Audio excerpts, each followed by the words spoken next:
Yo, what is up, Canes fans? It is the Beast. Yeah, it's a football Sunday. I got my Patriots shirt on, of course. A couple things before we get into last night's game. One, if you don't know, now you know that myself and the esteemed, awesome, amazing Brandon O'Doy from Football Hotbed are collabing, as the kids say, on a podcast. It's called the Real Ones Canes Podcast. So wherever you get your podcast, whether that's the iTunes or the Spotify, the Amazon, the Google, wherever you get your podcast, just search for the Real Ones Canes Podcast, or you can go to Spreaker.com and search for the Real Ones Canes Podcast. We would appreciate you just subscribing to it, and downloading all the episodes, listening to it, giving some good, proper, awesome comments, and it rocks. It's been great so far. We've had amazing guests. We've gotten great info. You're not going to want to miss it every week. And we got one coming out on Wednesday because it's a Thursday night game against Bethune-Cookman. Also, if you want all the scoopage, follow Real Ones Canes on Twitter or X or whatever you want to call it. And there's also a YouTube channel. So we're giving you great Canes content and trying to make something of it. So please support that. Meanwhile, last night's game against Texas A&M, just a great win for the University of Miami in so many ways, because almost cathartic, right? Almost a cathartic win because of everything we went through last season. And I think Mario and his staff deserve credit. Now listen, let's roll back for 1 second. It's one win against a team, and we don't know how good anyone is in college football yet. Except Colorado looks amazing with Deion Sanders and the 50 new players on his roster, and what have you. We don't know anything yet. It's 2 games in, right?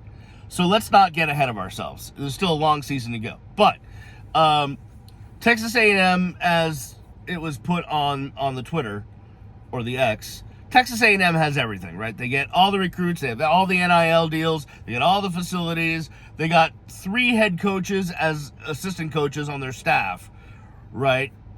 They've got everything you could possibly need to have a great program, and they lost yesterday to the University of Miami. So we don't know how good Texas A&M is. Who knows? They may end up having a 4-8 season, but for the University of Miami, yesterday, let's just take yesterday for yesterday, it was a cathartic win over a big-name program that you really needed. Good job, Mario. Good job, coaching staff. I thought the offense, really a well-called game by Shannon Dawson. I thought your boy, Tyler Van Dimes, was on money yesterday. Really, I mean, 1 or 2 throws were errant. And I think it all stems from better play out of receivers. They're where they need to be.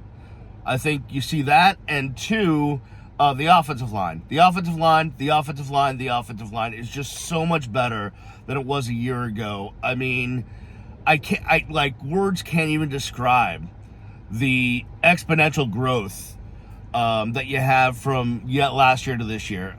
Just Alex Mirabal, thank you.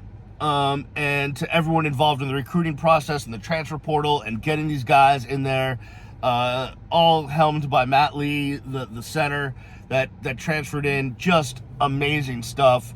Kept Tyler nice and clean, and he had a great game. So, I think, listen, last year Tyler was not healthy, and didn't get good coaching. And those 2 things together were a recipe for having a not-so-good season. But getting good coaching and being protected and having receivers that know where the hell to be helps a lot. Helps a damn lot.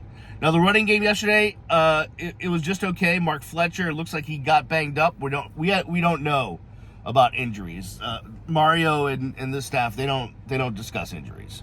So I don't know what to tell you about Mark Fletcher and whether he's really banged up a lot or not. But between Parrish, Fletcher, A.J. Allen, Don Chaney, you got 4 guys that can run the rock. But all Texas A&M wanted to do yesterday was stop the run and make Tyler throw, and that's what happened. So it's okay. The game before, everyone got 9 carries, and yesterday it was all about the passing game. And that's what a great offensive coordinator does, is takes what the other side gives you. So there you go. And defensively, look, you gave up points, and that's fine. You're going to do that. Texas A&M has got some freaking amazingly talented receivers. Their quarterback, Weigman, is really talented. You're going to give up some points. I knew it was going to be a high-scoring game. I think I said it on the Real Ones Canes podcast this week. Go track it down. Go find the quote. It's there. The over-under was 51. It blew over that. So it was going to be a high-scoring game, but the defense held enough and got enough penetration and did a good job covering at enough points where you were able to take advantage and win the game. Now, the biggest thing from yesterday is resiliency, because Miami played really sloppy to begin with. Penalties, bad plays, bad special teams play. Just everything was going wrong, and they were resilient, and they got through it. And that's really important to me, because last year or any year before, that team would have given up, given in. It would have been a domino effect, and then it not only would have impacted them for yesterday's game, but like 7 games down the line. It just, the negative juju would have been there for all the games. And yesterday they didn't let that happen. They fought through the early sloppiness, and they won the game, and that was huge. So, good win for Miami. Appreciate you guys for following me and supporting me. Always follow me on X at Miami Radio Beast. But really, please go support the new podcast, Real Ones Canes Pod, at Real Ones Canes on the X. Please go support that. I'd greatly, really, awesomely, just so tremendously would appreciate that. All right, everybody, have a great Sunday. Go Canes.